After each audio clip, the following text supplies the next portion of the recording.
Oh, I like to go deep. I'm not one for small talk. Why bother? I came here to perform my life. I wanted to tell you everything. I mean, everything.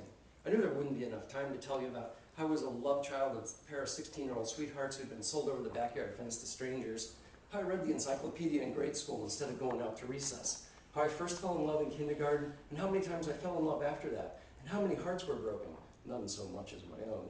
I wanted to share the rush I felt when I learned to jump my motorcycle through the air until I retired from motocross, second in my class in 2 states at 41 with a broken back.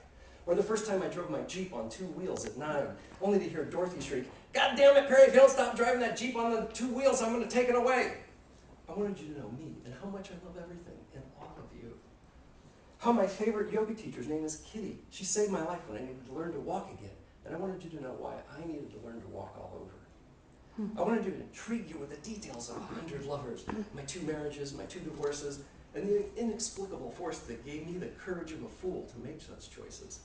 I wanted to enlighten everyone about my understanding of Jung's transcendent function and then be an exemplar of how maintaining the tension between opposite poles leads to the arrival of the third thing. I have a dream journal full of epic tales cultivated from years of nocturnal journeys that I know, if given the time, I could have used to prove that the answers we all seek are in the dark. Indeed, the darker, all the better, if the stars are what we want to see.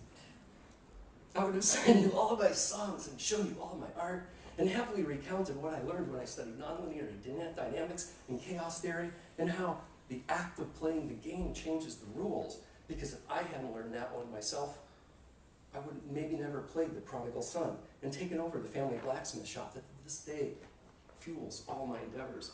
I wanted to read everybody's astrological chart and provide well-amplified archetypal imagery to connect each one of you to your mythological place in the big story.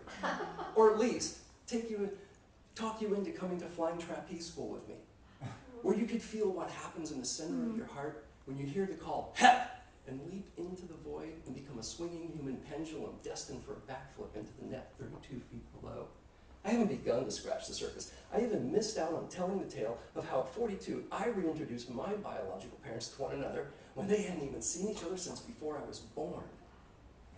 I was taught to castrate hogs and decapitate buffalo, and I wanted to spill my guts. But there's one thing I thought I'd never divulge. I'm a hair product zealot. I know! Vanity makes blind fools of us all. But don't ever get between me and my curl activator.